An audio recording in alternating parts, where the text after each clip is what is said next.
이번에 미국에서 월드컵을 했었습니다. 그래서 사실 많은 사람들이 미국 사람들의 이번 월드컵 성적을 좀 기대하기도 했었습니다. 그리고 실제로 그 기대대로 미국이요, 조 1위를 했었고요. 또 32강에서는 이기기도 했었고요. 아쉽게도 16강에서는 지긴 했지만 그동안의 미국 대표팀의 그 평소 성적에 비하면 그것도 굉장히 좋은 것이라 역시 기대대로 그런 결과가 나왔습니다. 그런 것을 보면 확실히 우리가 뭘 알게 되냐면 홈그라운드에 이점이 있다라고 하는 것을 알게 됩니다. 그래서 사람들이 그렇게 경기를 할 때 홈그라운드에서 뛰려고 하는 것이겠죠. 그리고 정말 홈그라운드에서 뛰면 평소보다 더 좋은 그런 성적이나 실력을 얻게 되고 발휘하게 됩니다. 근데 그 목회 현장은요, 그와 정반대라는 것 아십니까?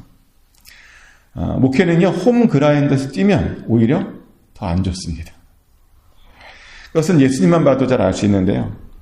예수님께서는 나사렛에서 자라셨죠. 그래서 상식적으로 어떤 생각이냐면, 예수님께서 나사렛에 가셨을 때 사람들이 예수님께 환영해 주었겠다라는 그런 생각들을 하는데 실제로 그렇지 않습니다. 근데 이상한 장면이거든요.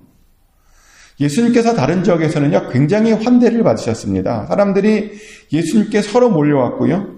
서로 가르침을 들으려고 했고요. 서로 예수님과 좀 어떻게 엮이려고 노력했었습니다. 그런데 그런 예수님께서 고향에 온 겁니다. 그러면 당연히요, 다른 지역 사람들처럼 아니면 더 그들처럼 더 환대해 주는 게 맞죠. 근데 그들은 그렇게 하지 않았습니다. 환대가 뭡니까? 당황스럽게도요, 예수님께서는 나사렛에서 죽을 뻔하셨습니다. 예수님께서 제대로 된 교육도 못 받으셨는데 어떻게 그런 메시지를 전하느냐라고 하면서 그들이 예수님을 죽이려고 했었죠. 참 이상한 장면이죠. 말씀을 들었습니다. 근데 그 말씀이 그들의 마음을 그렇게 화나게 만든다니요. 화나게 만들어서 예수님을 죽이려고까지 한다니요. 왜 그들은 그렇게 예수님의 말씀에 화났던 것일까요? 왜 그들은 그렇게 예수님을 인정하지 못했던 것일까요? 곰곰이 생각해보면 그들은 아마 그런 생각을 했을 것 같아요. 우리가 예수님을 얼마나 잘하는데, 예수님은 우리와 똑같은데 저렇게 막 나댄다고? 있을 수 없지. 예수님께서 하나님의 이름으로 뭔가를 하는 그 모든 모습들이 아마 그들은 굉장히 우스워 보였던 것 같습니다. 그래서 그렇게 배척하고 화를 냈던 것이겠죠. 그런데요, 오늘 본문에도 보면 예레미야도 그와 비슷한 일을 당하고 있는 모습을 봅니다. 하나님께서는 예레미야를 아주 굉장히 사용하셨습니다. 예레미야에게 대단한 말씀을 주셨고요. 그 메시지들을 그들에게 선포하게 하셨습니다. 예레미야가 선포한 말씀들은 이런 것이었는데요. 그들이 계속 하나님의 말씀을 듣지 않으면 하나님께 저주를 받는다라는 말씀이었습니다. 그러면서 예레미야는 하나님께서 과거에 그들과 맺었던 그 언약들을 계속 사람들에게 선포하며 다녔습니다. 사실 하나님께서는 이스라엘과 언약을 맺으셨죠. 그것도 무려 출애굽할 때에 아주 중요한 언약들을 맺으셨습니다. 그 언약이 오늘 본문에 나와요. 11장 4절 말씀인데요. 이 언약은 내가 너희 조상들을 쇠풀무 애굽 땅에서 이끌어내던 날에 그들에게 명령한 것이라. 곧 내가 이르기를 너희는 내 목소리를 순종하고 나의 모든 명령을 따라 행하라. 그리하면 너희는 내 백성이 되겠고 나는 너희의 하나님이 되리라. 아멘.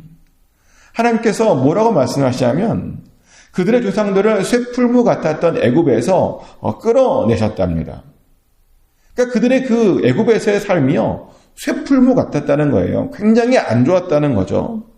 그러면서 하나님께서 그들과 어떤 언약을 맺으셨냐면 하나님의 목소리를 순종하고 하나님의 명령을 잘 따라 행하면 하나님께서 그들의 하나님이 되어주시고 그들은 하나님의 백성이 되어주시겠다라고 하는 아주 중요한 약속을 해주셨습니다.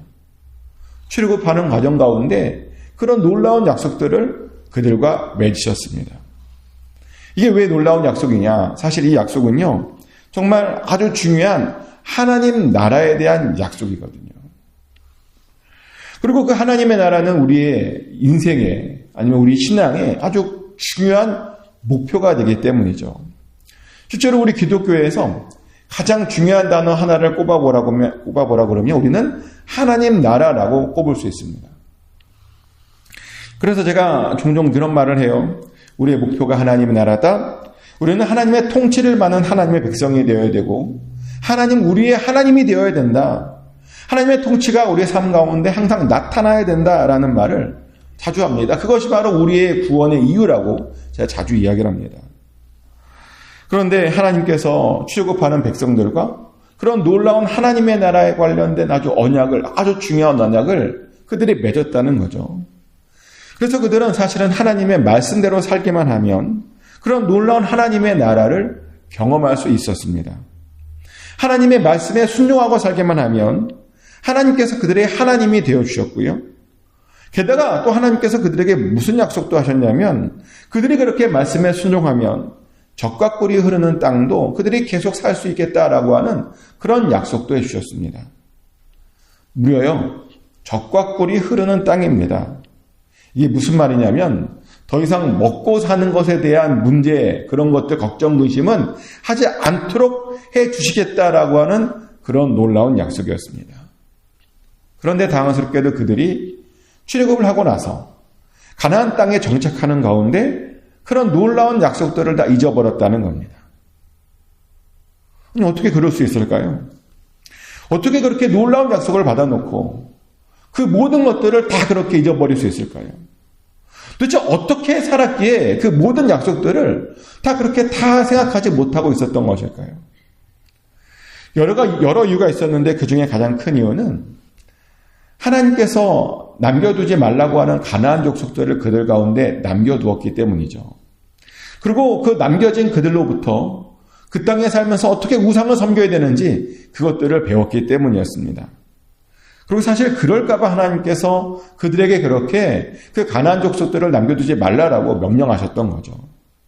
그런데 그렇게 그들이 말을 듣지 않더니 결국에는 그들이 받았던 그 중요한 약속들을 다 잊어버리고 그들 모두가 통째로 우상에 마저 허우적거리고 있었던 겁니다. 그리고 그 결과가 북이스라엘의 멸망이었고 또 그 결과가 남유대도 멸망의 위기에 처하고 있는 그런 상황이었습니다. 그래서 예레미야가 맨날 어떤 메시지를 전했냐면 다시 한번 그 과거에 하나님께서 그들에게 말씀하신 그 언약들을 기억하라고 말씀을 전했습니다. 그 언약들을 잘 지켜야 된다고 전했습니다. 하나님의 말씀에 순종해야 된다라고 그렇게 전했습니다. 그런데 그런 이야기를 들은 그들의 반응이 굉장히 충격적인데요. 그들이 그렇게 그런 귀한 말씀을 들었음에도 불구하고 그 들은 말씀에 들은 채도 하지 않았다는 겁니다. 여전히 마음은 완악해져 있었습니다. 그러면 계속 그들은 우상을 섬기고 있었습니다. 도대체 변화가 하나도 없었다는 겁니다. 그러자 하나님께서 그들의 그런 모습을 보시고 그들을 이렇게 부르죠. 그들은 반역자라고. 하나님과 맺은 그 언약을 깬 그 반역자라고. 그러니 이제는 재앙을 내리겠답니다. 그리고 그 재앙은 아무도 피할 수 없답니다. 아무리 그들이 부르짖어도 더 이상 하나님께서 듣지 않으시겠답니다. 그리고 그들이 믿는 그 우상들이 그들을 구원할 수 있을 것 같냐합니다. 절대로 구원해주지 못할 것이랍니다. 심지어 지금 그들이 섬기는 우상들이요, 그 성읍의 수처럼 많을지라도 절대로 그 우상들은 아무것도 해주지 못할 것이다 라고 하나님께서 경고하셨습니다. 사실 이 경고도 굉장히 충격적인 경고인데요. 하나님께서 그래요. 우상이 얼마나 많다고요? 그들의 그 성읍 개수만큼 많다라고 지적합니다. 굉장히 그들이 많은 우상들을 가지고 있다라고 말씀합니다. 그런데도 많이 그런 걸 가지고 있고 아무리 그것들을 섬기고 있어도 아무런 소용이 없다고 말씀하시는 겁니다. 예레미야는 그 모든 말씀들을 다 그들에게 전했습니다. 그리고 아마 예레미야는요, 이런 말씀도 전했을 거예요. 11장 14절 말씀인데요. 그러므로 너는 이 백성을 위하여 기도하지 말라. 그들을 위하여 부르짖거나 구하지 말라. 그들이 그 고난으로 말미암아 내게 부르짖을 때 내가 그들에게서 듣지 아니하리라. 하나님께서 예레미야에게 뭐라고 말씀하시냐면 그 백성들을 위해서 더 이상 기도하지 말라라고 말씀하십니다. 근데 이 명령을요, 여기서만 한 번 한 게 아니라 우리가 그 전에 7장을 볼 때에도 7장에서도 했다라고 제가 말씀드렸습니다. 7장 16절을 보면 그때도 하나님께서는 예레미야에게 그 백성들을 위해 기도하지 말라라고 명령하셨죠. 그들을 위하여 구하지 말랍니다. 그러면 듣지 않으시겠다고 말씀하셨습니다. 그런데 그 이야기를 11장에서 또 한 번 하신 거죠. 그리고 또 우리가 앞으로 보겠지만 14장에서도 또 한 번 하십니다. 14장에서는요, 아예 이스라엘을 위해서 어떠한 복도 구하지 말라라고 그렇게 말씀하십니다. 근데 아마 예레미야가요, 이 말씀도 그들에게 전했을 거예요. 하나님께서 그러시는데, 하나님께서 너희를 위해서 기도하지 말라 그런다. 너희를 위해서 이제 그만 부르짖으라고 그런다. 내가 부르짖어도 하나님께서 듣지 않으시겠다고 그러더라. 그들로 하여금 회개케 하려고 이렇게 아주 센 메시지들도 분명히 예레미야가 같이 그렇게 전했을 겁니다. 그런데 그런 이야기를 듣고 이스라엘은요, 회개하지 못하고 오히려 화를 냈대요. 그래서 나사렛 사람들이 예수님에게 했던 것처럼 그들도 그 예레미야를 죽이려고 그렇게 했던 겁니다. 근데 그 일에 누가 그렇게 제일 앞장섰냐면 예수님처럼 예레미야의 고향 사람들인 아나도 사람들이 그렇게 크게 앞장섰답니다. 그러면 그들은 거짓말로 예레미야를 꿰어서 예레미야를 해하려고 했답니다. 그리고 아무것도 모르는 예레미야는요, 그것이 꿰민 줄도 모르고 그냥 그렇게 끌려갔었답니다. 오늘 본문에 따르면 예레미야가 그래요. 자신이 도살당하러 가는 순한 어린 양처럼 자기가 끌려갔었다라고 그렇게 표현합니다. 몰랐다는 거예요. 양처럼 몰랐다는 거예요. 얼마나 배신감이 들었을까요? 지금 자기를 죽이려고 끌고 가는 사람들은 자기와 어렸을 때부터 나름 함께했던 사람들입니다. 그리고 우리가 보통 어떤 경향이 있냐면 어렸을 때 함께한 사람들은 웬만하면 믿죠. 그렇죠? 서로 너무 잘하니까. 그런데 그런 사람들이 지금 예레미야를 죽이겠다고 끌고 간 겁니다. 게다가요, 그 아나돗이라고 하는 동네는요, 거기 사람들은 아주 특별한 사람입니다. 거기는 아주 특별한 동네입니다. 그 아나돗은요, 예루살렘에서부터 북동쪽에 있는 도시인데 그 도시는 전통적으로 제사장들이 모여 사는 도시였습니다. 왜냐하면 그 아나돗이라고 하는 동네는 아론 계열의 제사장들에게 주어진 그런 땅이었거든요. 그 말은 무슨 말이냐면 그 동네 사람들 대부분이 제사장이라는 겁니다. 성전에서 하나님을 섬기는 일에 항상 동원되었던 사람들이라는 것이고요. 그래서 그 누구보다도 하나님에 대해서 잘 알고 나름 경건하다고 알려진 그런 사람들이었습니다. 그런데 그런 그들이 지금 예레미야를 죽여서 예레미야가 바른 말 한다고, 예레미야가 하나님 메시지를 전한다고 지금 그렇게 죽이려고 했던 겁니다. 그러면 그들이 어떤 결의까지 했냐면 그렇게 죽여서 예레미야 이름을 두 번 다시 기억되지 못하게 하자는 결의까지 할 정도였습니다. 그래도 정말 다행인 것은 뭐냐면 하나님께서 예레미야에게 그 모든 상황을 알려주시죠. 그래서 그들이 예레미야를 결국에는 죽이지 못했습니다. 그러자 그들이 예레미야를 이렇게 협박해요. 너는 여호와의 이름으로 예언하지 말라. 두렵건대 우리 손에 죽을까 하노라 라고 협박을 합니다. 이게 좀 되게 좀 완곡하게 표현한 건데 한마디로 이러는 거예요. 너 한 번만 더 예언하면 죽여버릴 거야 라고 그렇게 협박한 거예요. 예레미야는 너무 원통했습니다. 그래서 이제 그 모든 것들을 하나님께 아뢰요. 예레미야가 자기의 그 원통한 마음을 하나님께 아뢰입니다. 공의로 판단하시고 사람의 마음을 감찰하시는 만군의 여호와께 자신의 그 모든 원통함을 다 아뢰었습니다. 그러면 하나님께서 그들에게 직접 친히 보복해 주실 것을 그렇게 간구하죠. 그러자 하나님께서 감사하게도 직접 하나님의 보복을 약속해 주셨습니다. 하나님께서 말씀하시길 하나님께서 그들을 직접 벌해 주시겠답니다. 그곳의 청년들은 칼에 죽겠고 그곳의 자녀들은 기근에 죽을 것이라고 약속해 주셨습니다. 그래서 그 마을에 남는 자는 하나도 없게 될 것이라고 그런 약속을 해주셨습니다. 아나돗 사람들에게, 그 제사장들에게 그렇게 심판하시겠다는 거죠. 그래도 정말 다행입니다. 하나님께서 직접 친히 보복해 주시고 직접 친히 심판해 주시겠다고 약속해 주셔서 정말 감사한 일입니다. 근데요, 저 같으면 그럼에도 불구하고 계속 그런 트라우마는 남을 것 같아요. 트라우마는. 사실 믿었던 사람들에게 배반을 당하는 건, 배신을 당하는 것만큼 큰 트라우마도 없죠. 믿었던 사람들에게 속임을 당하면 정말 큰 트라우마가 됩니다. 그러다 보니 어떤 이들은요, 그런 트라우마가 무서워서 더 이상 사람들을 안 믿고 싶어하는 사람들도 봤습니다. 사람들에게 마음을 덜 주고 싶대요. 또 속을까봐. 이제 너무 힘들다는 거죠. 심지어는 교회에 와서조차도 그런 이유로 마음을 열지 않으려고 하는 그런 분들도 저는 굉장히 많이 보았습니다. 근데 사실 그런 것은 하나님의 뜻이 아닐 겁니다. 하나님의 뜻은, 우리를 향한 하나님의 뜻은요, 우리들이 마음을 열고 서로 하나가 되는 겁니다.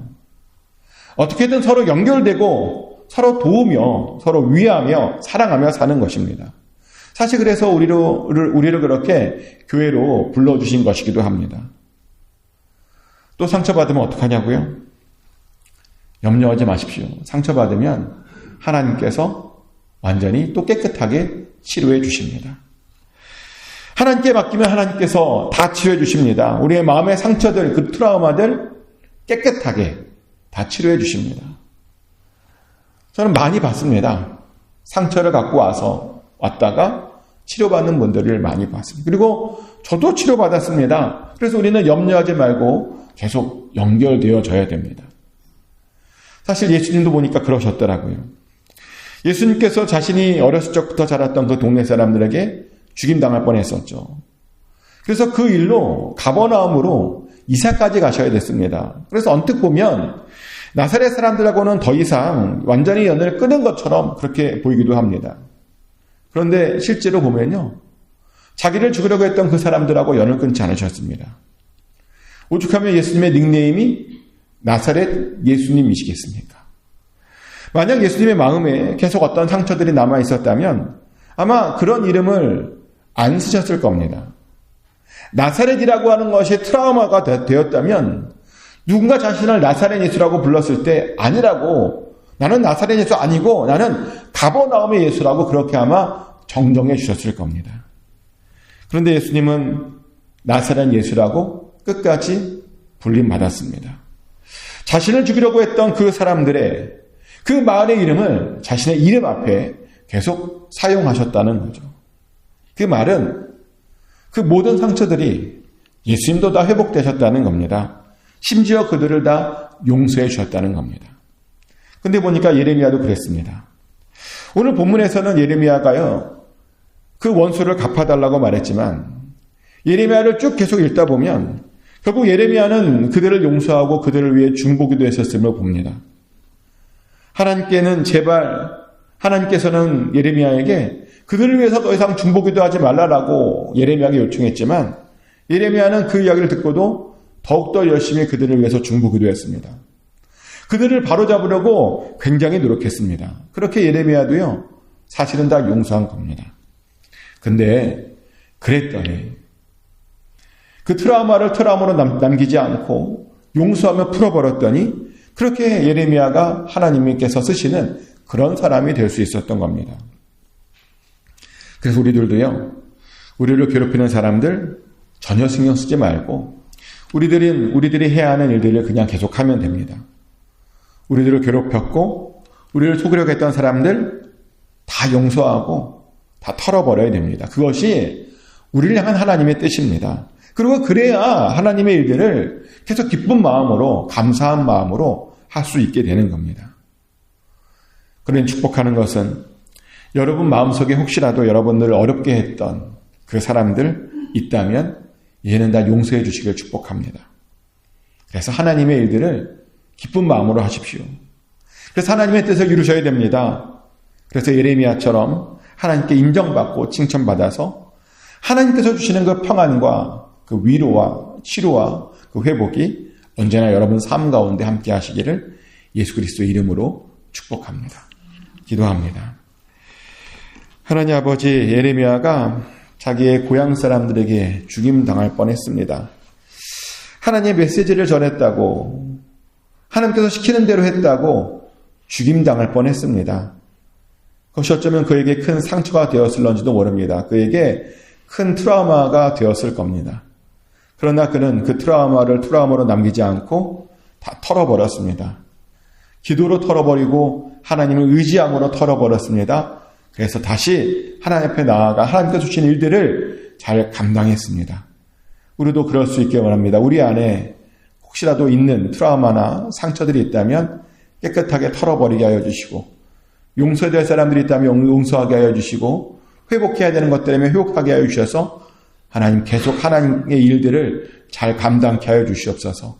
기쁨으로 감사로 그 모든 일들을 잘 감당케 하여 주시옵소서.